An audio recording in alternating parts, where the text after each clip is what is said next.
اللہ نظر نہیں آئے گا، وہ نظر میں آ ہی نہیں سکتا۔ کیا کہنے میرے بادشاہ امیر المومنین تیرے عقیدہ توحید سمجھانے۔ علی نے فرمایا کہ وہ اپنی مجبوری کی وجہ سے چھپا نہیں ہوا، وہ اپنے کمال کی وجہ سے نظر نہیں آیا۔ ہائے ہائے ہائے ہائے،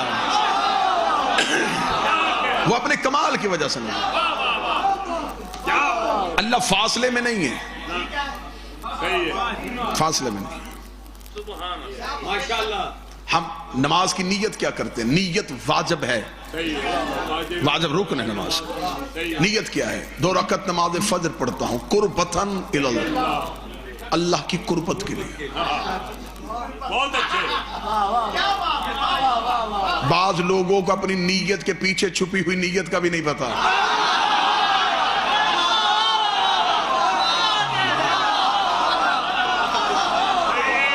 میں پڑھے لکھے ماحول میں تقریر کر رہا ہوں۔ نیت کیا کی؟ قربتاً الی اللہ، نماز پڑھ رہا ہوں اللہ کی قربت کے لیے۔ قربت واقعہ ہوتی ہے فاصلے پہ۔ بہت اچھے، جہاں فاصلہ ہو وہاں اللہ ہوتا ہی نہیں۔ ہاتھ کے قریب ہے، اس کا مطلب کہ درمیان میں فاصلہ ہے۔ اب قریب ہی نہیں، کیونکہ فاصلہ ختم ہو گیا، اب متصل ہو گیا ہے، قریب نہیں رہا۔ قریب کرنے کے لیے فاصلہ شرط ہے۔ اگر ہم کہیں گے ہم اللہ کے قریب ہونا چاہتے ہیں تو ہمیں اللہ کو کسی ایک محدود جگہ پہ ماننا پڑے گا۔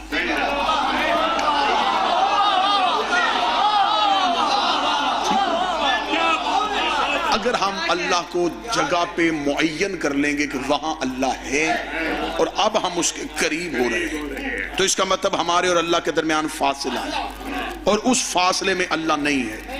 اور جو نہ ہو، قریب ہونے کے لیے فاصلہ شرط ہے۔ اب اگر اس فاصلے میں اللہ نہیں تو پھر جس جگہ پہ اللہ نہ ہو وہ کیا ہے؟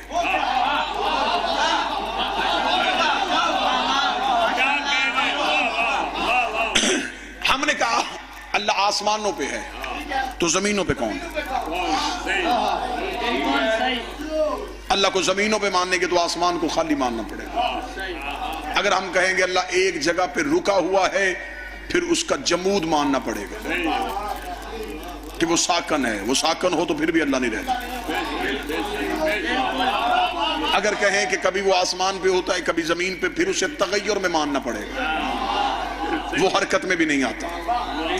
اگر کہیں کہ وہ ہر جگہ میں ہے، پھر اس کا حلول ماننا پڑے گا، وہ ہر جگہ پہ حل بھی نہیں ہوتا، پھر وہ ہے کہاں؟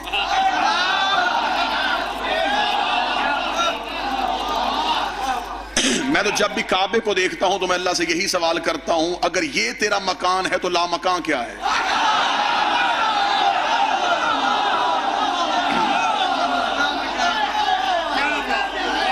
اسے تیرا مکان مانوں یا تجھے لا مکان مانوں؟ میرا پسندیدہ موضوع ہے عقیدہ توحید۔ ہم سے سنو کہ علی ولی اللہ پڑھنے والے عقیدہ توحید کیسے پڑھتے ہیں؟ کہاں مانیں گے ہم اللہ؟ چلیں اس سے آگے چلتے ہیں۔ معصومین فرماتے ہیں اللہ کو ڈھونڈنے سے پہلے اپنا آپ ڈھونڈ۔ کہے کہ ہم نے اللہ کو ڈھونڈنا ہے تو کہاں سے ڈھونڈیں گے؟ مثلا میں ابھی آپ سے کہتا ہوں کہ اگر میں کہوں کوئی مجھے ڈھونڈنا چاہے کہ میں کہاں ہوں، تو آصف میرا اسم ہے، میں نہیں۔ خطابت میری صفت ہے، میں نہیں۔ بھائی دعا فرمائیں گے میں کہاں ہوں؟ اگر کوئی کہے کہ یہ تو بیٹھا، یہ میرا وجود ہے، میرا، میں کہاں ہوں؟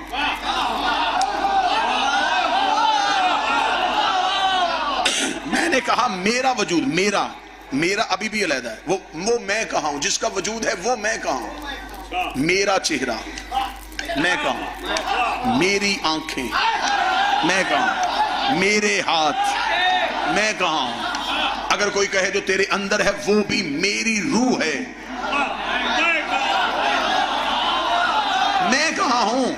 تو جب مجھے اپنے اندر سے میں ہی نہیں مل رہا تو پھر میں اپنا رب کہاں سے ڈھونڈوں؟ خدا نے انسان کی ذات کے اندر انسان کو گم کر کے بتا دیا کہ جب تجھے اپنا مل جائے تو سمجھ لینا تجھے تیرا رب بھی مل گیا ہے۔ فقر کا پہلا زینہ ہے جو میں مجمع میں پڑھ رہا ہوں، پہلے اپنا پہچانو۔ جب تجھے اپنا آپ ہی نہیں مل رہا، اگر کوئی مجھ تک پہنچنا چاہتا ہے تو میری ذات تو میرے اندر گم ہے۔ اگر کسی نے مجھے دیکھنا، میرا چہرہ دیکھے، میرے ہاتھ دیکھے، میری آنکھیں دیکھے، اللہ کو ڈھونڈنے سے پہلے قرآن سے پوچھو چہرہ کسے کہتے ہیں، آنکھیں کسے کہتے ہیں، ید اللہ کسے کہتے ہیں۔